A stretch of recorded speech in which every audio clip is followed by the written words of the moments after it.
Hi යාළුවනේ කොහොමද ඔයාලට ඔන්න ඉතින් අදත් අලුත් දවසක් අලුත් දවසේ උදේ පාන්දරම මගේ වැඩ ටික කරගත්තා. ඉතින් ඒ අතරේ ඔන්න පරිසරය ටිකක් මට පෙන්වන්න හිතුණා. මට ඉතින් පෙන්වන්න කියලා ලොකු තැනක් නෑ අනේ. හැමදාමත් එකම වගේ මිදුලේ මේ ටික තමයි ඉතින් පෙන්වන්න තියෙන්නේ. මොකද මගේ ගෙදර තියෙන තැන පුංචි ඉඩ කඩයිනේ තියෙන්නේ. එතනත් ඉතින් මේ පැත්තේ තමයි ගස් කොළන් ඒ ටික තියෙන්නේ. මේ අනිත් ටිකේ මුකුත් නෑ ඉතින්. මේ හැමදාම බලලා එපා වෙලත් ඇති ඉතින්. ඒ වුණාට මේ හරිය හරීම නිදහස්. මාරම ලස්සනයි මෙතනට වෙලා ඉන්න මං ගොඩක් කැමතියි. අර පැත්තේ අර ගස් කොළන් තියෙන ඒවා මේ දිහා බල ඒ ටික හරි ලස්සනයි. ඉතින් මුකුත් හිතන්න එපා. හැමදාමත් වගේ ඔන්න මගේ ගෙදර මේ පරිසරේ තමයි පෙන්වන්නේ. තියෙන ටික. මේ දැන් ඉතින් ඔන්න මම උදේ පාන්දරම කොළ කැඳ එකක් හදාගන්න යන්නේ. මම දැන් උදේට මට විතරක් කරපිංච කැඳ එකක් හදාගන්න යන්නේ. මේ තියෙන කරපිංච කොළයක්. මේ හාල් ටික තමයි දැන් මේ කොටාගෙන මම මේ චූටි හට්ටියකට දාලා වළඳකට දාලා මේ ලිපේ තියාගන්න යන්නේ. ලිපත් පත්තු කරලා තියෙන්නේ. ඉතින් මේක ලිපේ තියාගෙන මේක ටිකක් මේ හැදෙනකොට අර හාල් ටික තැම්බෙන්න ඕනේනේ. ඉතින් තැම්බෙනකොට මම මේ කොළ ටිකත් හදාගෙන තියෙන්නේ. කොළ කියන්නේ කරපිංචයි පොල් කිරි ලුණුයි දාලා තියෙන්නේ මේකට. මේ අපේ පැත්තේ කරපිංච නෑ අනේ හොයාගන්න. මාරම අමාරුයි. මං දවස් 4ක් 5ක්ම ඇවිදලා තමයි මේ කරපිංච ඩිංග හොයාගත්තේ. මේ තිබ්බත් අනේ ගෙවල් වල දෙන්නේ නැහැ. මාර කුණු ලෝබයි. මේ කරපුංච ඩිංගක්වත් දෙන්නේ නැහැ කඩා ගන්න. මේ ඉන්දුවට හැදෙන්නෙත් නෑ. මම මේ අර ලොකුවට තියෙන තැනකින් තමයි ඉතින් කරපිංච ටිකක් හරි ඉල්ල ගන්න පුළුවන්. සාමාන්‍යයෙන් මේ ඉති 10ක් 15ක් කඩා ගන්නවත් එහෙම නැහැ. දෙන්නේ ලෝබයි. සමහර අය. ඉතින් මම ඉල්ලන්න යන්නේ ලෝබ කට්ටියගෙන්. ඉතින් මට ඔන්න චුට්ටක් මම මේ හොයාගත්ත. දැන් කැඳේක හදන්න තමයි හදන්නේ. ඉතින් අනේ මම ඉඳ ගන්න ගියාට කරපිංච හැදෙන්නෙත් නැහැ. මේ කුණු ලෝභ මිනිස්සුන්ගෙන් ඉල්ලන්නත් බෑ. මේ කරන්න දෙයක් නෑ. ඉතින් මට අර මගේ ඇඟේ මාර දැවිල්ලක් තියෙන්නේ හිටියට මේ පිච්චෙනවා වගේ නිතරම. ඉතින් මම ඒක නිසා තමයි මේ කරපිංච ටිකක් මේ කැඳ හදාගන්නේ. අද ඔන්න මම කොළ කැඳ එක නම් හදාගෙන ඉවරයි. ගොඩක් පාට නෑ හැබැයි මොකද මේ කොළ චුට්ටයිනේ කරපිංච පොඩ්ඩයිනේ. කමන්නෑ ඉතින් රස තියෙනවනේ. නැති දේවල් ගැන වැඩි හිතන්න හොඳ නෑ. ඉතින් තියෙන විදියට ඔන්න ඔය කාලා බීලා ඉන්න. මේ ඔන්න දැන් මම කැඳ එක නම් හදාගෙන ඉවරයි. දැන් බොන්න තමයි තියෙන්නේ.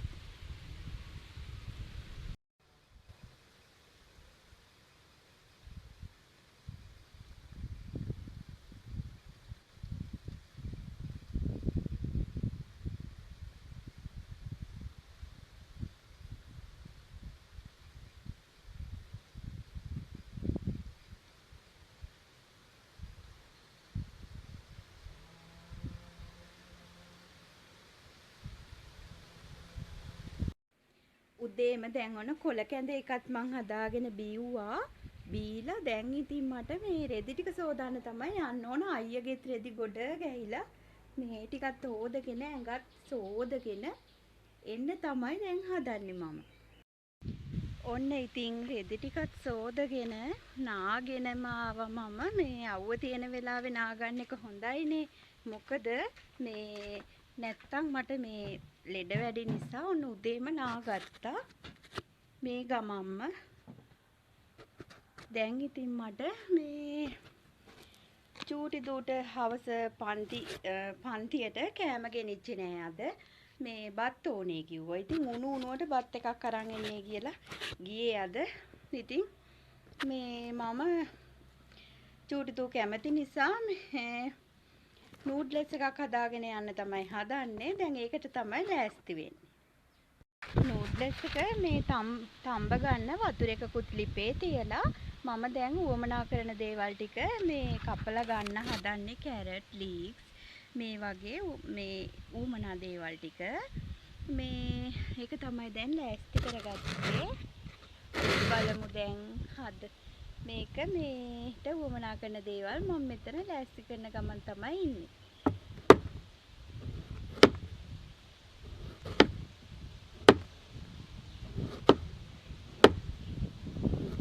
අපනකොට ඒවා ටික ලෑස්ති කරගෙන මම ඕන නූඩ්ලස් එක හදන්න තමයි යන්නේ. ඔන්න දැන් මගේ නූඩ්ලස් එකත් හදලා ඉවරයි. අපේ චූටි දූට ගෙනියන්න දැන් මම මේක බැඳ ගන්න තමයි යන්නේ. මම මේ කෑම එක බැඳලා අයියගේ ඇතේ ඇව්වා මේ චූටි දූට අද පන්තියට නූඩ්ලස් එක හදලා ඇව්වා මේ වීඩියෝ කරගන්න උන්නේ. ඇඳුම් වගේ අම්මහන්න ඇවිල්ලා හිටියා. ඉතින් කට්ටිය දෙන්නෙක් මේ මුකුත් කරේ නෑ. ඉතින් වීඩියෝ කරන්න ගියේ නෑ මම. මට මේ කම්මැලි හිතුණා.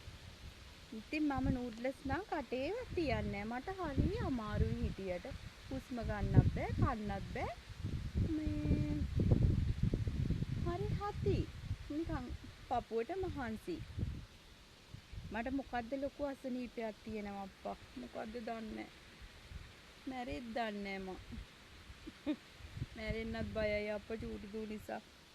මේ මම චෙක් කරගන්න ඉන්නේ. මට ඉතින් මගේ යාළුවෝ සේරම කියනවා බලන්න කියලා මේ මොකද දන්නේ නැහැ කියලා. මම මේ channel එක දාලා තියෙන්නේ තව දවස් දෙකකින් වගේ යනවා. හැබැයි නූඩ්ලස් නම් මං කටේවත් තියන්නේ නැහැ. මං දැන් මොනවද දන්නවද කන්නේ?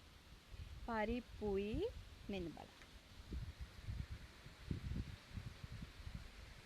පරිප්පුයි සෝසුයි කැකරුයි මේව තමයි කන්නේ. ඉතින් මේ වැඩිය බර ආහාර නෙවෙයිනේ. ඉතින් චූටි දෙයක් කාලා ඉන්නේ මේ දවස්වල. පැණි රස කටේ තියන්නේ. පාන් පිටි එහෙම කන්නේ මං කලිනුත් කිව්වා. ඒ වුණාට මං කෑවනේ. දැන් ඉතින් මම සෑහෙන්න අමාරු නා මට දැන්. දැන් බයයි. දැන් මං කන්නේ. ඒක හඳ මේක විතරයි කන්නේ. මෙච්චර කන්නෙත් නැහැ ගත්තට.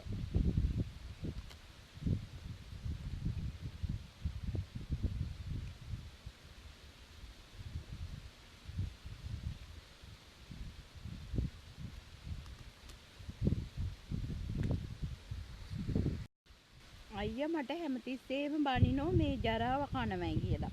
මං කන්නෙම ජරාවෙයි කියලා. ජරාව කියන්නේ මේ අර ඔය සෝස් ಜಾති කඩේකට ගියත් රෝල්ස් කනකොට එහෙම බනිනෝ. මේ ලෙඩ හැදෙන ඒවා කනවයි. හොඳ දෙයක් කන්නේ කියලා. මේ බීම ಜಾති අනම්මන දැන් ඉතින් පව්. එයයි කියන කතාව ඇත්ත.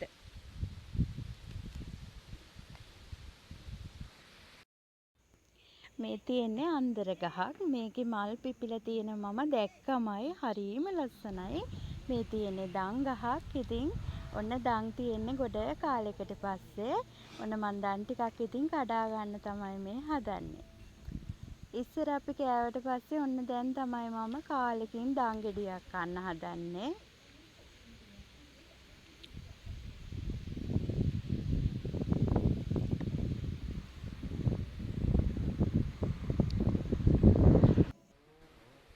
ඉතින් දැන් තමයි චූටි දූ ඉස්කෝලේ ඇරිලා ආවේ. හවස පන්ති. ඔව්වයි. හරි මහන්සි අද මං එක්කරගෙන ආවා. මොකද මේ වාහනේ නැති හන්දා.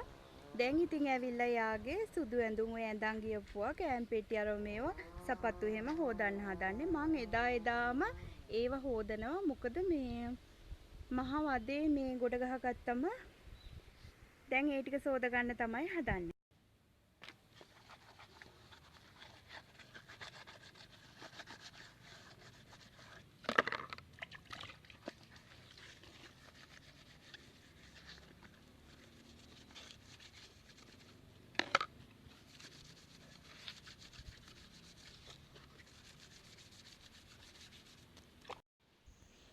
ඔන්න දැන් හොදගත්ත රෙදි ටික මං ගෙනල්ලා වැලට දාගන්නවා. දැන් ටිකක් හවස් වෙලා තියෙන්නේ. ඉතින් චූටි දූ නාවලා කියලා ඒ වැඩත් ඉවර කරගන්න මට. ඉතින් මේ වෙලාව තමයි පුළුවන් උනේ. ලස්සන හවස් වරුවක් ඉතින්.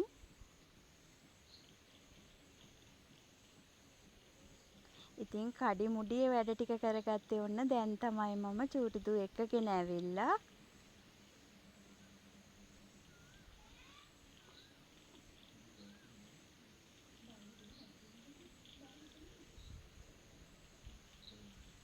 ඔන්න අද රෑට මම බණ්ඩක්ක කිරට හදලා කරිවිල බෙදුමක් හදාගන්න යන්නේ. හාල් මැස්සෝ එහෙම ටිකක් දාලා. දැන් ඉතින් මේක හදාගන්න තමයි මම මේ ලෑස්ති වෙන්නේ. දැන් ඉතින් රෑට උයන්න තමයි යන්නේ. මම මේ ඉලවලු ටික කපා ගන්නවා මේ විදියට.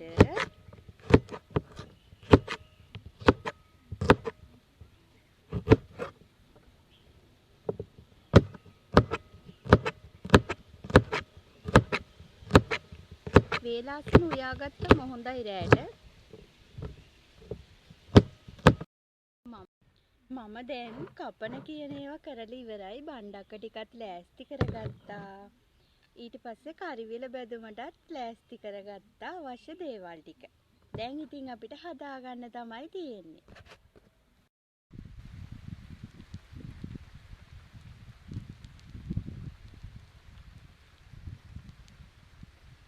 ඉතින් මේ තියෙන්නේ අද මං රෑට හදාගත්ත බණ්ඩක්ක කරි එක. ඊට පස්සේ මෙතන තියෙනවා හදාගත්තපු කරිවිල බැදුම් එක. දැන් ඉතින් මේකත් එක්ක තමයි රෑට කන්න තියෙන්නේ.